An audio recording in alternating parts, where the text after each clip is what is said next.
عرض کرنے لگے کہ اگر کوئی چوری کرے گا اس کے ہاتھ کاٹ لیے جائیں گے، اور اگر کوئی بہتان لگائے گا اسے سب کوڑے مارے جائیں گے، اور اگر کوئی زنا کرے گا، اگر اس کی بیوی ہو تو اسے سب کوڑے مارے جائیں گے، اور اگر نہ ہو تو اسے اتنا سنسار کیا جائے گا حتیٰ کہ وہ مر ہی کرنا چاہے۔ اور تو قارون کہنے لگا کیا یہ سب کے لیے برابر ہے؟ تو موسیٰ علیہ السلام نے کہا کہ ہاں یہ سب کے لیے برابر ہے۔ پھر قارون کہتا ہے چاہے آپ ہو، پھر کہنے لگے ہاں میں ہی کہتا ہوں۔ پھر اس عورت کو بلایا گیا، اور بلانے کے بعد وہ عورت جیسے ہی الزام لگانے والی تھی، موسیٰ علیہ السلام نے کہا کہ اس وقت کی قسم جس نے تجھے پیدا کیا، اور اس وقت کی قسم کہ جس نے بنی اسرائیل کے لیے دریا میں راستہ بنا دیا، تجھے بتا یہ بات سچ ہے۔ وہ عورت ڈر گئی، اب توبہ کرنے کے علاوہ وہ کچھ نہیں کہہ سکی۔ وہ یہ کہنے لگی کہ مجھے اتنا معاوضہ دیا گیا اور مجھے یہ کہا گیا ہے کہ میں آپ پر الزام لگاؤں، یہ قارون جو کہہ رہا ہے یہ سب جھوٹ ہے۔ لہٰذا موسیٰ علیہ السلام روتے ہوئے سجدے میں گرے اور عرض کرنے لگے یا اللہ اگر میں تیرا نبی ہوں، اگر میں تیرا نبی ہوں تو تو قارون کی ہلاکت فرما دے۔ وہ اللہ تبارک و تعالیٰ نے ارشاد فرمایا کہ میں نے تمہیں زمین کی حکومت بخشی ہے، تو اسے حکم دے دے تو جو چاہے گا وہ ہوگا۔ لہٰذا موسیٰ علیہ السلام نے پھر بنی اسرائیل سے عرض کرنے لگے کہ دیکھو مجھے اللہ تبارک و تعالیٰ نے قارون کی طرف بھیجا ہے جیسا کہ فرعون کی طرف بھیجا تھا۔ لہٰذا جو قارون کی طرف ہے وہ قارون کی طرف ہے، جو میری طرف ہے وہ میری طرف آ جائے۔ سارے بنی اسرائیل حضرت موسیٰ علیہ السلام کی طرف آ گئے، اور آنے کے بعد صرف دو شخص کو کہا، اور آنے کے بعد موسیٰ علیہ السلام عرض کرتے ہیں، زمین کو حکم دیتے ہیں کہ زمین بھر جا، اور اسے بھرنے کا حکم دیتے ہیں، زمین بھٹتی ہے، تھوڑا سا اپنا منہ کھولتی ہے اور اسے بھسا لیتی ہے، پھر اس کا یہی حکم ہوتا ہے، پھر زمین اسے بھسا لیتی ہے، پھر یہی حکم ہوا، پھر بھسا لیا، حتیٰ کہ گردن تک دھس گیا۔ گردن تک دھسنے کے بعد وہ مرنے کو جہالت کرنے لگا اور یہ کہنے لگا کہ ابھی مجھے چھوڑ دیا جائے، میں اس کے بعد کچھ نہیں کروں گا۔ لہٰذا اللہ موسیٰ علیہ السلام نے پھر زمین کو حکم دیا، زمین پھر اسے قبول کرو، اور حتیٰ کہ زمین برابر ہو گئی اور وہ دھستا جائے گا۔ اس لیے جو مال آگے چلا گیا، بڑے بڑے دروازہ سڑنے لگا، سب دھڑا رہ گیا، تو جو دنیا میں آیا ہے جاتا ہے، بڑی بڑے مالدار سب چھوڑ کر کے اللہ کے راہ میں جانا ہے۔ تو لہٰذا جو اللہ کے نام ہے، اللہ تبارک و تعالیٰ نے ہمیں دیا ہے، ہمیں چاہیے کہ ہم اس میں خرچ کریں۔ اللہ تبارک و تعالیٰ ارشاد فرماتا ہے قل ان کان، قل اے محبوب فرمائے ان کانت آباؤکم تمہارے باپ، وہ ابناؤکم تمہارا بیٹا، وہ اخوانکم تمہارا بھائی، وہ ازواجکم تمہاری عورتیں، وہ اخوانکم وہ ازواجکم وہ عشیرتکم اور تمہارا خطہ، وہ عشیرتکم وہ اموال اقترفتموها تجارة وتخشون كسادها ومساكن ترضونها أحب إليكم من الله ورسوله۔ لہٰذا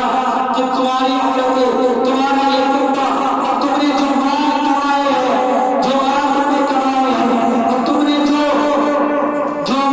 گھر بنائے ہیں، اور اگر ان سب میں تمہیں اللہ اور رسول کی رضا نہیں ہے تو لہٰذا جب جہنم کے لیے تم جا رہے ہو۔